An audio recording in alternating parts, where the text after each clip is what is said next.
I'm Dr. Joe Esposito, and welcome to our podcast, For the Health of It, episode 39.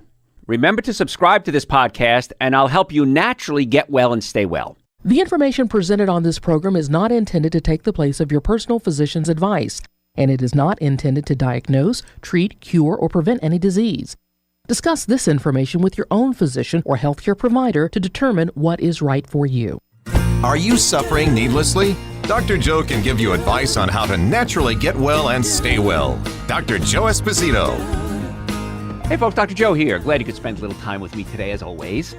And interesting show today. I don't eat meat. If you've listened to my shows before, I haven't had any animal products in about 34 years. So a lot of people say to me, well, Dr. Joe, where do you get your protein from? I'm going to answer that question today. Don't worry. That's the number one question I get. Next question is, where do you get your calcium from? If I have time, I'll answer that too. But their big question is, Dr. Joe's statement is, I could never give up meat. I'm sorry, I'm never going to give it up. And I say, that's okay. I've never asked anyone to give up meat or dairy products or any of the things that I talk about, the 7 deadly sins: alcohol, meat, sugar, dairy, coffee, soda, and artificial sweetener. If you're first time tuning in, you went, oh my God, that's my whole diet. What I try to do is educate you, and then you make the decision. I don't hang out with only vegetarians. In fact, I have one close vegan friend, and he's in California. So if I didn't hang out with people that do eat meat, I'd have no friends at all. And I go on cruises, I give lectures, I do dinners, speeches, and I never tell anyone what to do. I just let you make the decision for yourself. So today, we're going to talk about, if you're going to eat meat, what kind of meat you should eat. And that's what I want to discuss, because there are better kinds of meat to eat than others. So you go to the grocery store, and you pick up your little styrofoam thing of meat. It's all wrapped up nice and pretty and everything. And you take it home and you think, okay, this is, I don't know meat terms, center cut or loin or chuck roast or whatever it is. They don't tell you what you're getting. You're getting a piece of meat, but what's in that meat? And that's what I want you to start to consider now. There's things called bovine growth hormone that are used in some animals. Now, bovine growth hormone was given to cows a while ago. It was real popular because it made cow produce more milk. Well, it sounds like a good deal. If I can give the cow something that's going to make them produce more milk, I'm going to make more money because I'm going to get more milk. Well, the problem with that was that the cows became so engorged, their udders became so engorged with milk that many times the udders would actually start to tear. And when the udder would tear, they'd get infections. So what we have to give the cow is antibiotics, and so the antibiotics would get into the milk and you'd have a problem. And the pus would get into the milk as well. And I can't remember the exact number, 50,000 pus cells, I think it was, in 8 drops of milk was allowable levels. And these cows had mastitis, it was called, because they were so inflamed, so engorged with the milk. And so they had the antibiotics, and you had the pus cells, and you had the milk, and it was a big problem. Now, a lot of areas, I know the Southeast, certainly, I know this for a fact, I don't know about the rest of the country, the farmers kind of came together and said, you know what, we're not going to use this anymore. So that was good news. Still not organic milk. If you're going to drink milk, it should be organic. But at least you weren't getting the somatotrophic recombinant bovine growth hormone and the pus and the antibiotics. So it was still some antibiotics, not like it used to be. So it was a little better. But if you're eating the meat of these animals, that becomes an issue then. And what about the antibiotics? We're giving these cows antibiotics in low doses to keep them healthy. But what happens to the antibiotics once they're in the animal meat and you eat the meat? We're going to talk about that today too. We do about 30 million pounds of antibiotics for livestock every year. 70, depending on the study you read, 80% of the antibiotics made in this country are not used for people. They're used for animals. So you might think to yourself, well, Dr. Joe, I don't take antibiotics, so I don't have to worry about that, because antibiotics kill off good bacteria and bad bacteria. If they kill off the good bacteria, it weakens the immune system. It's a big problem when you have antibiotics in the human body. I'm not saying don't take antibiotics. If you need antibiotics, if I need antibiotics, I'm going to take them. I want you to too. However, we don't have to take them from our meat sources and our dairy sources every day, because that's where it becomes a big issue. Eggs too. So those are things you can avoid very easily. So you take these antibiotics, it becomes a problem, and because it starts killing off the good bacteria in your colon and the rest of your body, and about 80% of your immune system is in your colon. So now suddenly the antibiotics are killing infections, are weakening the immune system, making your body more susceptible to infections. How bizarre is that? And we're going to talk too about superbugs. when bugs in the world, viruses, germs, bacteria, germs specifically, get exposed to antibiotics, they mutate. And now we create superbugs. A lot to cover today. A lot of things to cover there. So if you care about these things at all, I want you to start considering the different types of meat to buy. Bottom line, I'll cut to the chase right now. The bottom line is if you're going to do animal products, they need to be organic. Organic meats, organic dairy products, cheeses, eggs, yogurt, butter, ice cream. Organic is the way to avoid a lot of these toxic chemicals. Personally, I don't eat any of them. If I don't eat them, I don't have to worry about being exposed to any of these things. But I want you to consider if you are going to eat them, that's what this show's about. I'm being nice. This is the kind you need to eat. Now, also, when you cook the meat, it's very important that you cook it the right way. How many of you, like me, love the smell of barbecued meat? It's grilling and the blood and the urine is dripping down on the there's urine in the cells, by the way. It's dripping down on the coals and you're smelling it and it smells so good. I haven't had animal products in over 30 years. It still smells good to me. I'm not going to lie to you. The smell you smell, the odor that comes off, are called polycyclic aromatic hydrocarbons. Polycyclic aromatic hydrocarbons are known carcinogens. We know that they cause cancer. Okay? Everybody has a different level that they can handle. But how about the grill marks on the meat? You like that? Oh, that used to taste so good. I love that. Those are called heterocyclic amines. Heterocyclic amines are also known carcinogens. So when you're grilling your meat at a very high temperature, like on a barbecue, polycyclic aromatic hydrocarbons and the other issues that occur that can lead to the cancer. So you really want to, if you're going to eat meat, not grill it. And I know a lot of you are going to be mad at me for saying that. Also, if you use charcoal, you might use something to start it with, or the charcoals are infused with a lighter fluid. Now, that's a petroleum product, which is also carcinogenic. So you're really increasing your risk of getting cancer by grilling your meats. A friend of mine, her husband died of esophageal cancer. And we met, and she was a widow, and we met at a party with single people around. And so we were chatting, and we've become very good friends. And she said, it's interesting that after listening to your shows and hearing it, you're probably the one person who could have saved my husband's life. But I would have never met you because I was married and not going to single events. But he had acid reflux, and he grilled his meat every night. She said, at our house, we had a grill every night. He cooked, didn't matter, winter, spring, summer, fall. He was out there grilling. He loved his grill meat. So the acid, his stomach, you have a sheet of muscle called the diaphragm. Your stomach sits below the diaphragm. In his case, the stomach was pushed up into the diaphragm. Acid was coming up into the throat, called acid reflux. The side effects of that could be ultimately esophageal cancer, which is what he had. Then he was eating the grilled meat on top of that, probably making it worse. So I want you to understand, as much as you like your grilled meat, there's a big downside to doing that. Now, with the acid reflux, I'll back up a little bit. We can take the stomach in our offices and gently massage or pull the stomach down away from the diaphragm.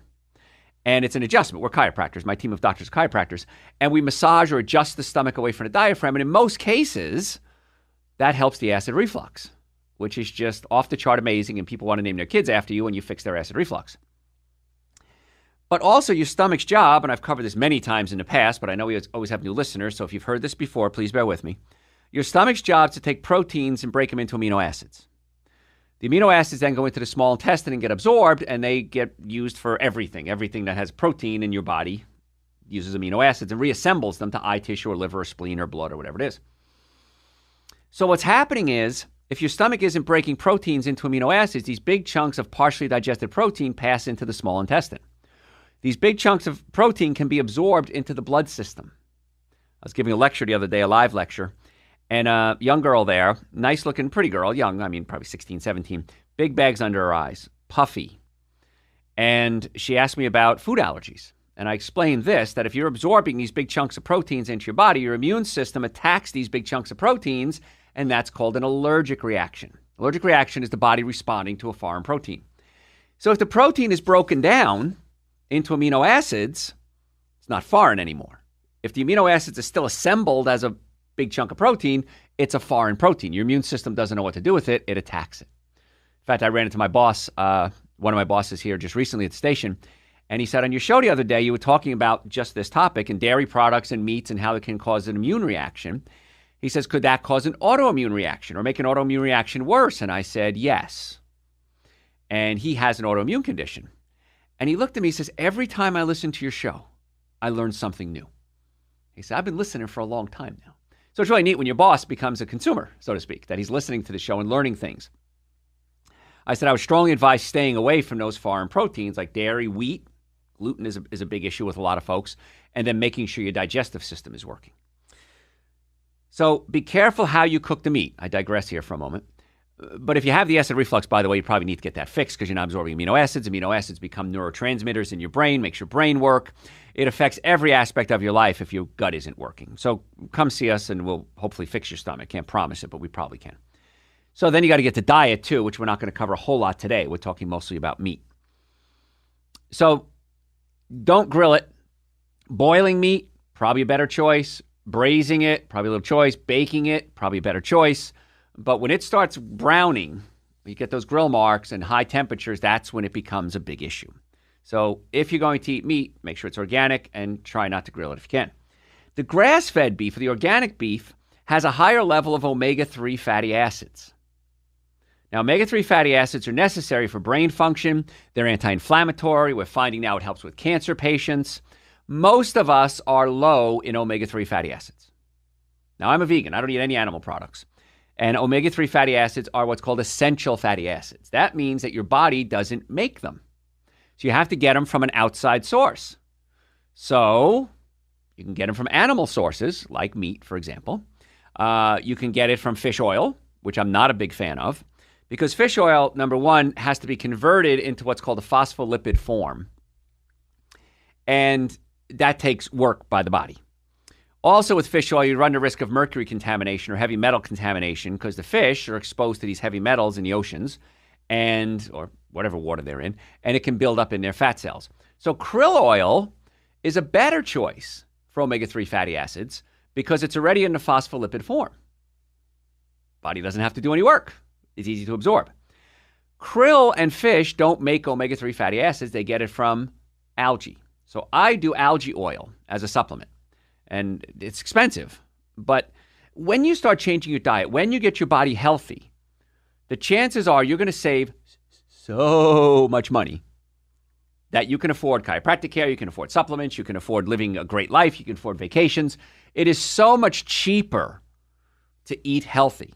And we're talking about meat today. If you're going to eat meat, it's got to be organic. I don't know how much an organic pound of meat costs, but let's assume it's $8.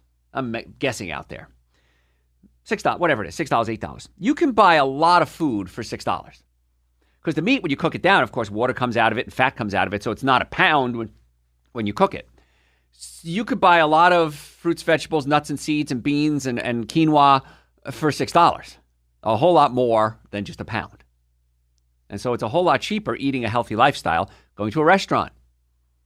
Cover up the food, look at the prices. The cheapest thing on a menu is almost always the healthiest thing on a menu. And you're going to not be exposed to so many diseases. We're going to talk about the different diseases and bacteria and viruses that are in these animal products that you can be exposed to, the effect it has on your digestive system, and you're probably going to save a ton of money on healthcare as well. So I don't see a downside to eating right. I really don't. Now, that being said, I do miss double beef cheese hamburgers. But you can get vegan ones now, and are they quite as good? Not quite, I'll be honest with you. But they're great. I'm Italian. I miss meatball sandwiches. Well, you can make plant-based meatball sandwiches. They're pretty good, not as good. So the only upside I see to eating animal products is that they taste good. They affect the immune system. They affect the colon. They cause constipation because the only fiber is the thing that pushes food through your colon. Animal products have zero fiber. And a lot of people who are big onto the animal proteins aren't getting any fiber in their diet or getting less fiber because they're eating less fruits and vegetables. Your diet should consist mostly of fruits and vegetables, not hardly any fruits and vegetables, because it's the fiber, it's the vitamins, the minerals, the nutrients that you're going to get from the plants you're not going to get from the animal products. So be careful about how much animal products you eat. If you are going to eat them, make sure they're organic. And there's some savvy words that marketers use to make you think you're buying something healthy, but you're not. Okay? like grass-fed, for example. There's pasture, there's free range. Grass-fed is a term the U.S. Department of Agriculture actually has a definition. The other one's not so much. Only meat of ruminant animals, these are animals that survive on grasses, such as cattle and sheep, can be labeled grass-fed because they survive on grasses. So if you see eggs or pork that say grass-fed, it makes no sense. It's bogus. Animals that have to be fed a grass diet, they have to eat hay, they have to forage their entire lives, and they have to be provided access to a pasture. So they have to be eating the grasses and the hays, and that's it, nothing else. However, most government regulations have a little twist to them. Any farmer using the term before the new definition was established could be grandfathered in, regardless of whether or not he complies with the new rules. So if you're using the term grass-fed before grass-fed became a thing, you can still call your food grass-fed. How insane is that? I know, folks. So as a chiropractor, my job, our job, my team of doctors, is we want to get you healthy. And people say, well, what can I eat? If you go to my website, drjoe.com, you have, go to my shows, and in there we have a show called So What Can I Eat? And it's a whole hour of breakfast, lunches, dinner, snacks. It's free. Just go to my website and listen to it. It's no charge. And you'll get a lot of good information there. Now, many of you contact us and say, Dr. Joe, I want to become your patient. So if you have neck pain, back pain, shoulder pain, numbness, tingling, muscle weakness, headaches, chances are pretty good it's a pinched nerve involved. And as chiropractors, we find the pinched nerves and put them back in place, the bones that are out of place, and put them back in place. There's 206 bones in the body. Any one of the bones can come out of place. So if you have neck pain, back pain, shoulder pain, chances are you're suffering needlessly. And the biggest complaint I get, I've been in practice now almost 34 years, the biggest complaint I get, why didn't I do this sooner? Why did I suffer so long? And my answer is always, I don't know. So if you have an issue, don't sit around. Don't like so many people come and say, Dr. Joe, I mean to come see you for 5 years, 10 years, 20 years. I've been reading your books. I've been listening to your radio shows. Stop that. Just come in and see us. It's very simple. Go to my website, drjoe.com, make an appointment. In the Atlanta area, we have offices in Marietta, Duluth, and Stockbridge. And we'd be more than happy to see you. We accept most insurances, car accidents, sports injuries. I've never seen a car accident ever where the car was damaged and the occupants weren't. Ever. If there's enough force to damage a car, there's enough force to snap your neck around. That's just how the body works. So stop suffering needlessly. Friends, family, children. I was working just before with another show host and his team, and several of the guys that are there are patients. And he said, I wish that I had found a chiropractor when I was a child, because he has scoliosis, because it would have been, my life would have been so much better. And now that I found chiropractic, it blows my mind. And I said, yeah. Had a patient come in the other day. She said her grandmother died at like 98 or 102, whatever it was. She said, you need three things. You need good water, an aspirin every now and then, and chiropractic care. She goes, that was her secret to living long. And the patient who came in said, I thought she was just a senile old lady. She said, but once I started chiropractic care, I got it. I'm feeling better. I'm living better. I'm sleeping better. My love life improved. I'm going to the bathroom better. No downside to have a normally functioning nervous system, normally functioning digestive system, and good nutrition. So if you're ready to get well, go to my website, drjoe.com, make an appointment. We'll get you set up an appointment. So we're talking today about meats, what kind of meat to eat, what's good, what's not. And there is a difference. Believe me, like I said, if you're going to eat meat, make sure you're eating the right kind. So we talked about grass-fed. USDA doesn't have a legal definition for pastured. It typically means the animals were outside eating grass, but they could also be fed other things. So pastured means they were outside eating grass, but then they were fed corn or they were fed soy. In nature, cows wouldn't eat corn and soy. They would, there aren't really wild cows anymore, but let's take a buffalo, for example, close relative. What are they going to eat? Grass. If you put corn and soy in front of a buffalo, I don't know what that is. Now, if there's no other food, they'll eat it. But the problem with eating corn and soy is it raises the omega-6 fatty level acids. And omega-6 fatty acids increase inflammation. Omega-3 fatty acids decrease inflammation. So you want to make sure you're eating an animal that has a good diet. My thought is just eat the animal's diet. But, okay, we're talking about meat today. I promised myself I wouldn't get too mean. So we got to eat, the better meats are going to be better for you. Now, the other concern I have is genetically modified foods. Most of the corn and soy, 92% of corn and 94% of soy, if I have the numbers right, are genetically modified. So what we do is scientists, whoever the scientists are, modify the corn and the soy so that A, they produce their own pesticides, so bugs eat them and they die. Or B, they're able to be sprayed with chemicals like glyphosate, which is a weed killer. And glyphosate is extremely effective for killing weeds. Works great. The problem is that the glyphosate is now getting into the plants and you eat it, and glyphosate acts like an antibiotic and it can disrupt your hormones. So the cows are eating this stuff that's sprayed with chemicals and it's genetically modified. You're eating the animal, the cow, the chicken, the pig, whatever it is. And so now it's having an effect on your body. Been in practice a long time. Patients come to me all the time. They say, why didn't I do this sooner? Why didn't I know this sooner? And I don't know that answer. And in fact, 20 years ago, even less than that, chiropractors were the quacks. They were nut jobs. Oh, don't go to a chiropractor. Once you go there, you'll have to go back for the rest of your life. They're dangerous. Now, just before I went on the air, I got a text from a medical doctor friend of mine. I met him at a dinner a couple of weeks ago. He says, hey, man, I want to refer you a patient. What do I got to do to refer a patient over to you? He's a urologist. So that whole bias is gone, which I'm so happy for, because there was no basis behind the prejudice that was there. We do our thing. Medicine does their thing. I love medical doctors. If I have a medical condition, I call my medical doctor friends. Hey, man, what do I do? I got a real bad case of poison ivy one time. Took a picture of it, sent my medical doctor. He says, I'm calling you in a prescription. You need it. Took the prescription. Steroids brought it down. It was fine. Done.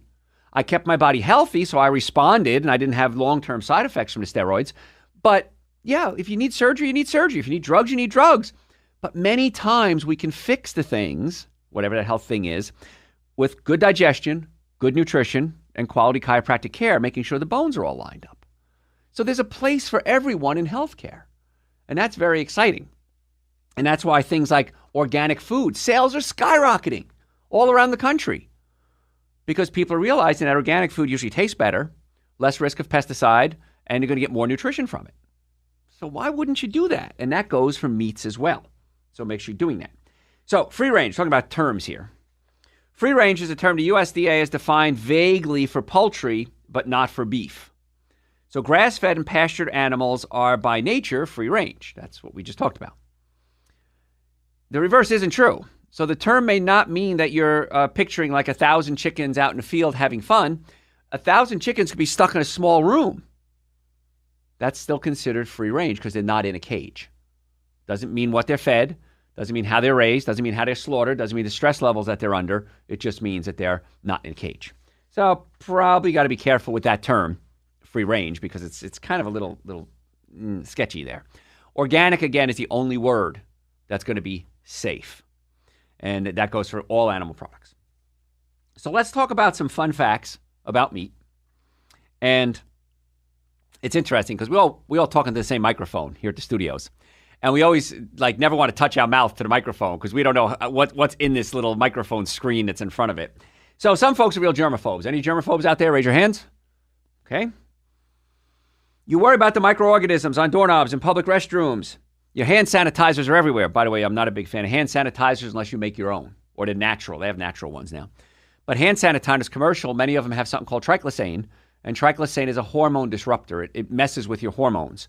So please, I'm begging you, if you have children especially, don't let them use a lot of the commercial hand sanitizers because the triclosan can actually cause really bad problems with their hormones. You can make your own. I think a recipe's on my website. Witch hazel, any type of alcohol, rubbing alcohol, vodka, whatever you want. A little tea tree oil, T-E-A-T-R-E-E, tea tree oil, and you can make your own hand sanitizer. It works just as well. Government has proven that washing your hands with soap and water is just as good as using hand sanitizer. So I'm not a big fan of that. In fact, I was on a cruise a while ago, and every time you walked into the buffet now, they had people squirting your hands down with hand sanitizer. I said, I'm good. I just washed because I don't want to get those toxic chemicals on me. So we're going to have to go to a break soon. When we come back, we're going to talk about some really interesting facts about meat.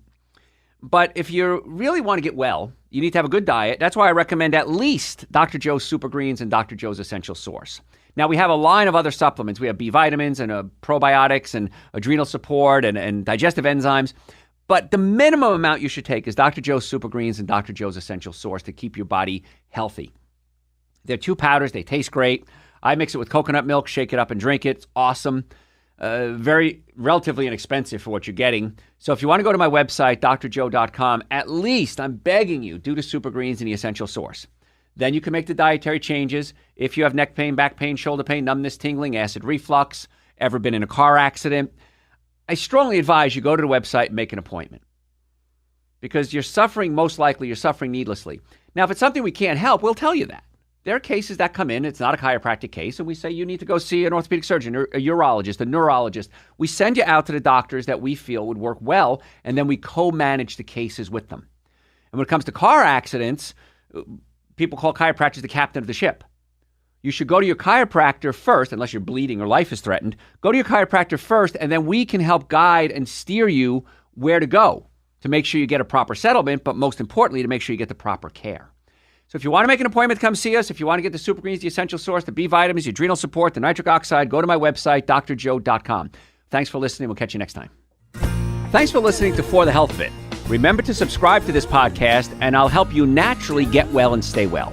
You can also listen to and call into my radio show live Sunday evenings from 7 to 9 Eastern Time on WSBRadio.com and on a WSB Radio app.